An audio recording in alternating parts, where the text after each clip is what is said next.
أستاذ محمد السيد الصحفي المحترم، شعورك إيه النهارده في هذا المعرض الجميل ده، وبترى صورة تنقل الواقع تماما؟ هو المعرض الموضوع مش شعور اكتر ما هو حب للفن التشكيلي. يعني طبعا انا متابع الفن التشكيلي وبغطيه في الصحافه الالكترونيه بقالي اكتر من 10 سنين. فمتوقعين ان احنا النهارده هنشوف كل احوال الشعب المصري. الناس اللي قاعده على القهوه، راسم الصيادين في البحر، راسم بياعة الفجل، راسم البياعين في الاسواق، راسم الناس البسيطه، راسم العمال، راسم الوجوه المصريه. الأستاذ محمد السيد يعني الصحفي المحترم، يعني لماذا لا نرى الفنانين التشكيليين يقومون برسم حاجات عظيمة عن تحيا مصر؟ لا، هو فعلا الفنانين التشكيليين بيرسموا، بس هو يمكن برضو انا عشان صحفي فانا حاسس ان التقصير تقصير مننا احنا. يعني احنا فعلا اللي مش متابعين، احنا مهتمين بالتمثيل، مهتمين بالسينما، لكن احنا فعلا مش مهتمين بالفن التشكيلي. وانا بحاول بقدر الامكان على المواقع الالكترونيه اللي بكتب فيها وفي الجرايد الاسبوعيه او الشهريه ان انا بحاول يبقى ليا مقالات، يبقى ليا تغطيات صحفيه على المعارض التشكيليه كتيره جدا. هتلاقيني بغطي اغلب المعارض الجامعيه، خصوصا في اصول الثقافه، في الاوبرا، في قصر الفنون، حتى في القاعات الخاصه زي المركز الثقافي الروسي، وبرضه في القاعات الخاصه اللي هي الخاصه مؤسسيها ناس. وبرضه ممكن اضيف ان في مبادره معموله من الفنانين التشكيليين، دي معموله تحت اسم مبادره الفنانين التشكيليين لدعم مصر. دول عاملين 4 معارض فني تشكيلي، اللوحات هتتباع وهتخش في صندوق تحيا مصر. ودي مبادره عاملاها الفنانه داليا الشربيني، اللي ان شاء الله هيبقى اول معرض ليها يوم 14 سبتمبر في التحرير. طيب رؤيتك إيه، أستاذ محمد، وأنت كراجل صحفي، إن شاء الله الرؤية القادمة لمصر والخير القادم على مصر إن شاء الله؟ ذهاب كل مصر لقناه السويس دي مبادره جميله. الناس كلها قاعده تشارك، والناس كلها حاسه ان احنا بنعمل هرم رابع، حاسه ان احنا داخلين على خير.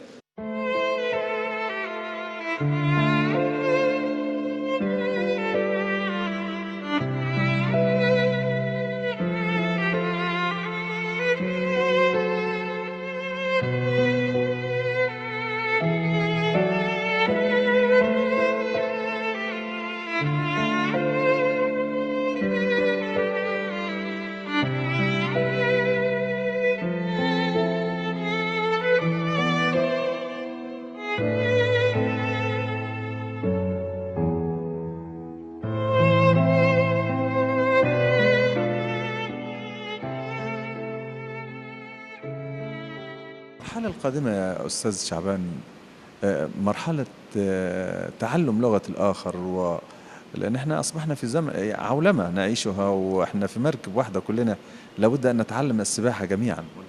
طبعا طبعا طبعا، ولابد أن نتعلم لغة الآخر عشان نعرف نتحاور معاه، نعرف نتدارك أخطائنا ونعديها. وأعتقد إن غدا هو يوم الفنان المصري، لأن مصر بنت على إيد الفنانين أيام الفراعنة. الفنانين غيروا التاريخ، فأعتقد إن دي أيامنا عشان نغير التاريخ، لأن مصر داخلة على مرحلة أعتقد إنها مرحلة انتقالية رهيبة جدا، جميلة جدا، للأحسن للأحسن للأحسن للأفضل إن شاء الله. ليه احنا ما تعلمناش من الفراعنة يا أستاذ شعبان؟ احنا ما تعلمناش اي حاجه من اي حد، يعني لا الفراعنه ولا الانجليز. يعني حتى ما تعلمناش لغه، يعني احنا حتى ما تعلمناش لغه. بس المصري لما بيحب يتعلم بيتعلم، واحنا هنتعلم وهنعلم. احنا المصري القديم علم الدنيا كلها، واحنا هنعلم الدنيا كلها بكره ان شاء الله.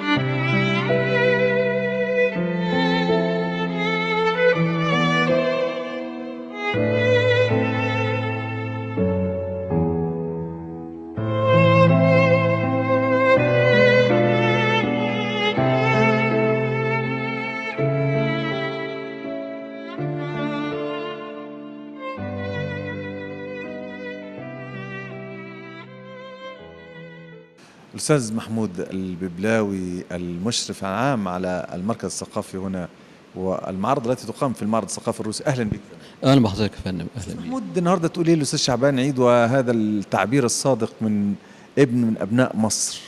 في الحقيقه بالنسبه للفنان شعبان عيد، ده فنان ناشئ من قاع المجتمع المصري، يعني بدأ من الريف وانتقل للحياه الشعبيه اللي هي المناطق الشعبيه، فعاش الريف بأصوله بعاداته بتقاليده بجماله ببساطته بحب الناس لبعضها والتآلف بينهم والترابط، وانتقل برضه الحياة الشعبية اللي هي برضه فيها الرجولة والشهامة والجدعنة والحاجات دي كلها، فكل دي في الحقيقة أثرت في نفسه، فابتدى كفنان تشكيلي يبدأ ياخدها بمضمونه وبإحساسه وبيطلعها لنا في أعمال فنية جميلة زي ما احنا شايفين حضرتك قدامنا. لكن صور الإبهار هنا مثلا نرى أكثر من صورة هنا تدل على الانتماء والوطنية الخالصة والنظرة إلى الحياة الريفية، وده مطلوب في المعارض. ما أكيد حضرتك، ما المفروض يعني أصدق تعبير اللي بيعبر عن البيئة الأساسية اللي هو نشأ فيها، ده بيكون صادق جدا في تعبيره ليه هو حسها وعاشها بحلوها وبمرها، فهو أكتر واحد أثر فيها، خصوصا الفنان التشكيلي بالذات يمكن بيكون عنده حساسية أكتر من الشخص العادي بالنسبة للإحساس بالبيئة والمنطقة اللي حواليه. تقول إيه للفنان شعبان عيد أستاذ محمود؟ والله أقول له يعني ينطلق، وعايزين منه شغل أكتر وإبداعات أكتر، عشان هو في الحقيقة يعني واقف على الطريق بقدم صلب، فعايزينه يستمر بإذن الله، وهيدينا في الحقيقة إبداعات كويسة.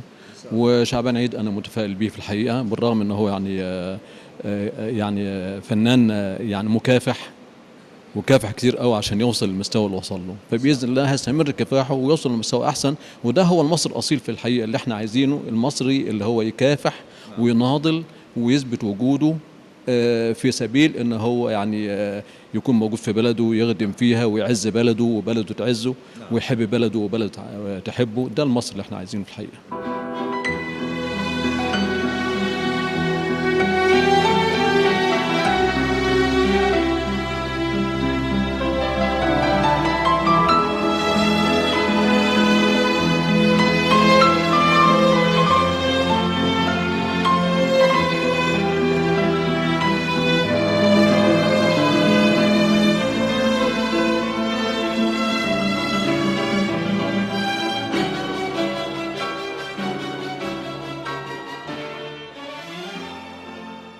من داخل المعرض نلتقي بالصحفية أمان عمارة الرسامة، أهلا بيكي. أهلا بحضرتك. أستاذة أمان، إيه اللوح اللي أثرت في حضرتك من داخل هذا المعرض؟ اللي أثر فيا إن هو مرتبط قوي بمصر وبحياتنا البسيطة وبتحس في اللوح إن هو بيحب مصر جدا ومرتبط بيها، فده اللي أثر فيا. وبعدين أنا بقول إن دايما الفنان هو اللي بيمتلك النقد بتاع أي بلد، عشان نقدر نبني حضارة لازم الفنان هو اللي يمتلك النقد. فكل فنان بيرسم الأحزان بتاعتنا وبيرسم الأوجاع بتاعتنا وبيرسم الأفراح بتاعتنا، فهو اللي بيمتلك النقد وهو اللي بيقدر يقول لنا ايه العيوب عندنا وايه الحاجات الجميله اللي احنا بنعيشها في الشعب المصري، زي مثلا الوشوش المصريه، البساطه، التواضع، الحاجات الجميله اللي احنا بنشوفها مش الانسان العادي ما بيشوفهاش، لكن الفنان هو دايما اللي بيشوف، عنده رؤيه وبيقدر ان هو يشوف ايه الحاجات الجميله اللي في بلدنا وهو اللي بيقدر يطلعها لنا. لذلك انا بقول ان لازم يتعمل مشروع قومي ان ازاي ان كل شعب مصري يشارك في الفنون ويكون شعب يعني يرتقي إلى درجة الكلاسيكية أو يكون شعب متحضر. اللي هيعمل المشروع دوت، القادر يعمل المشروع ده الفنانين، هم الفنانين هم اللي هيقدروا يعملوا لنا المشروع ده ويحطوا لنا المبادئ بتاعته. إن شاء الله. ريشة الأستاذ شعبان عيد العبقري بصراحة على ما شفت، يعني تقولي إيه الأستاذ شعبان؟ اقول له ربنا يوفقك ودايما كده يا رب، ربنا يخليك لينا ويخليك لمصر ويخلي امثالك ودايما كده تعملوا لنا حاجات جميله نيجي ونتفرج وننبسط بعد العناء اللي احنا بنشوفه في الشوارع المصريه وفي الازدحام والتراب والكلام ده. لما بنيجي المعارض الفنيه بصراحه الواحد بنفسيته بتستريح يعني، وبينبسط جدا ان في ناس لسه حلوه وشكلها حلو وروحها حلوه. يعني استاذ شعبان عيد يعني ما شاء الله روحه جميله جدا وتواضع واخلاقه عاليه، يعني فعلا الانسان المصري اللي احنا نفسنا نرجع تاني لمصريتنا ونرجع تاني للانسان الحلو ده.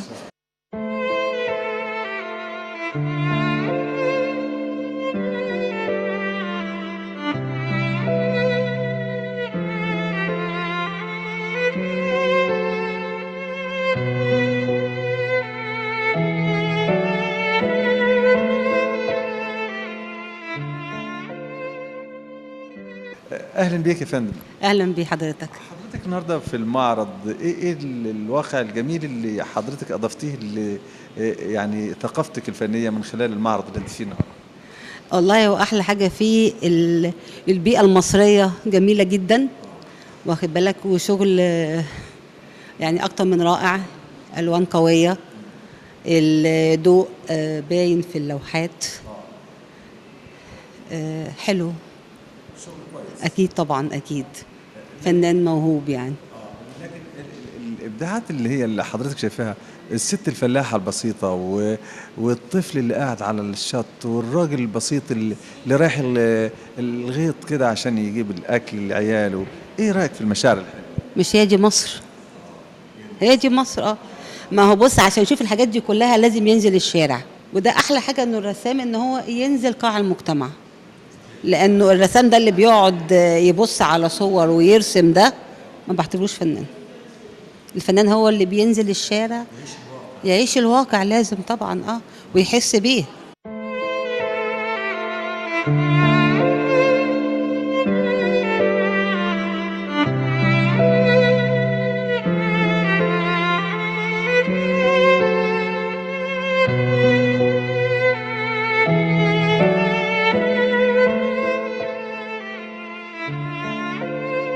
سعدت بلقائكم، وبمشيئة الله في حلقة قادمة نتعرف على الجديد من كل يوم. في أمان الله، السلام عليكم ورحمة الله وبركاته.